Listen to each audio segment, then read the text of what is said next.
We are in a situation, as of literally right now, late October, now early November of 2017, where the debate over intersex genital mutilation, IGM, is just now heating up to a fever pitch. I believe we are in the equivalent to what was the lead-up to the anti-FGM law in around 96. I believe that's probably the atmosphere we're in right now.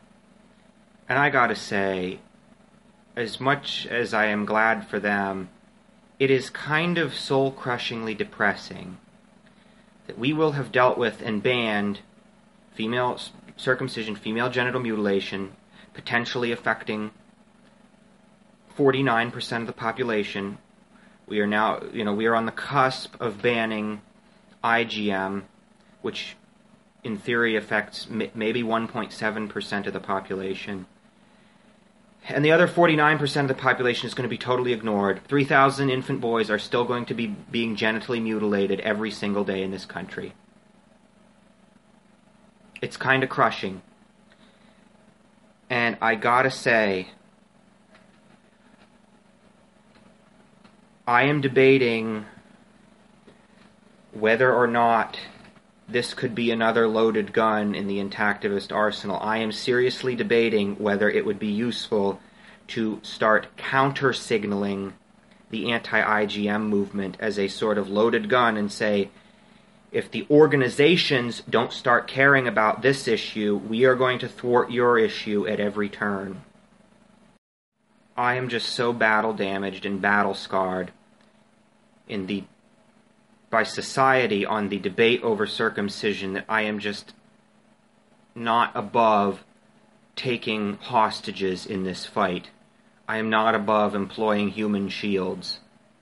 Indeed, it is typically the position of the insurgency to have to employ human shields, and it's the luxury of the occupying establishment power to be able to grandstand about not employing human shields.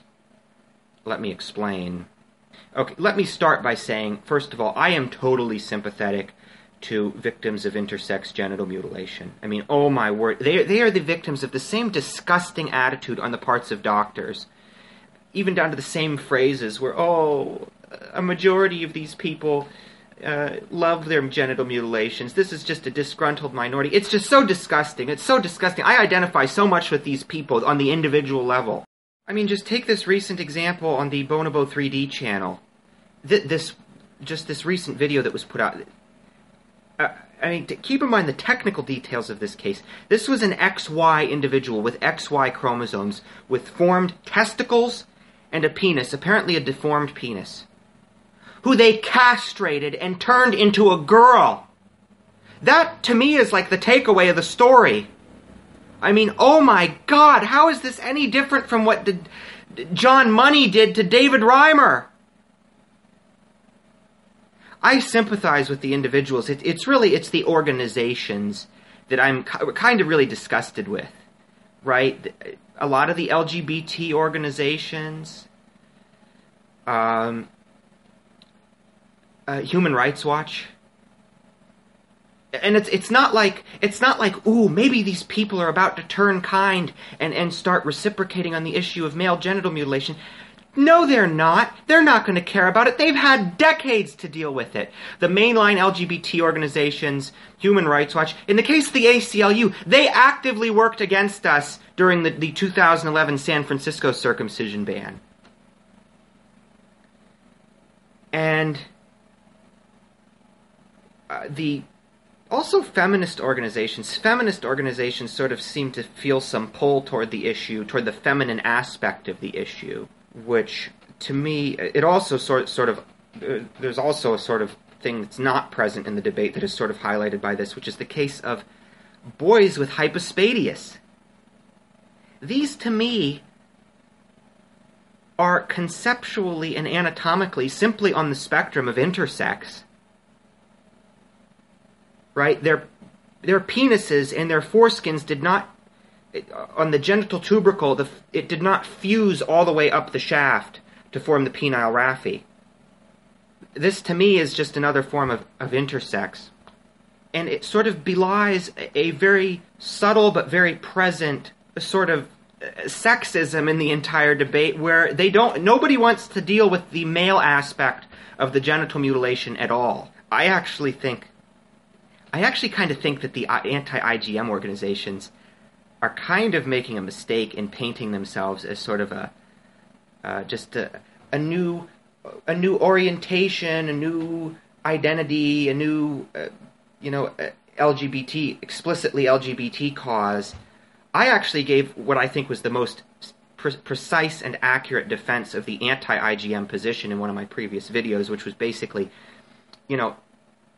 they developed as well as possible by nature in utero during their fetal development. They developed as well as they possibly could have. And then they're born, and what these doctors are trying to do is to mutilate their neurological and anatomical function that they do have to affirm all of the psychological problems that the parents have in not wanting to raise a sex indeterminate child. In other words, it's not about the child, it's about the parent's psychology. And that the genitals are so personal, and that they're so heavily innervated, and you can't know what part exactly is pleasurable and functional sexually to the adult as an infant, that this is just totally inappropriate for the parents to be doing. I think that's a more accurate defense of the anti-IGM and anti-circumcision and anti-FGM position. I think it's a mistake to start just painting this as, it's another identity, it's another identity position, I don't think that's going to gain them a lot of sympathy. I think the story I told about this XY individual who was castrated by these doctors is actually, a more fundamental, pulls at the heartstrings sort of thing. So I'm sort of targeting the organizational level. These people, they're not sympathetic to us at all. They're not going to help us. They're not going to suddenly see the issue. And there's some pretty deep, biting stuff I could say, It would take a couple disgruntled intactivists, a couple hours of calling, the 435 congressmen and the 100 senators and saying, well, these people are pathological and the doctors are just trying to help them in these normalization surgeries. Which actually is true. This is again is sort of the reason why this was the reason I have the problem of them claiming, oh, we're fine, we're a new identity, we're just fine, we're unique, we don't have any problem at all, we're just a new identity, because I don't know if that's entirely true. And whereas that is the case of the foreskin on intact boys, that is entirely natural.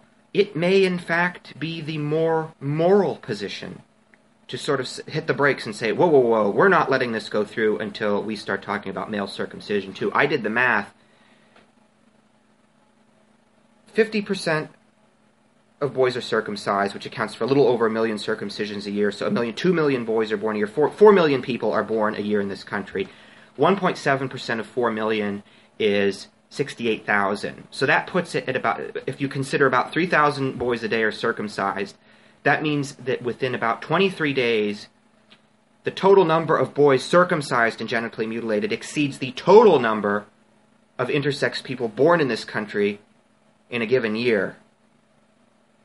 So in a strict triage sense, it may make moral sense to say, whoa, we got to deal with this issue of circumcision before we deal with IGM. In many ways, I think that this issue is more powerful than the loaded gun concept I had in regard to promoting female genital mutilation in Africa, because it's present, it's in the here and now, and here in a first world country. We sort of had this issue plopped in our laps. I never realized this was going to come up so quick and so fast. If we let this go to the wayside, we're going to lose maybe the last bit of leverage that we ever had. Well, besides protesting at schools, at elementary schools. But we're going to lose a big chunk of leverage. And I don't know. I was born a little too late and came to the debate a little too late to say, whoa, put the brakes on the anti-FGM law. But boy, I got here just on time to say, whoa, whoa, whoa, let's put the brakes on this IgM thing until we deal with male infant circumcision. We're not going to let this issue pass until you start caring about male infant circumcision. Again, the loaded gun idea.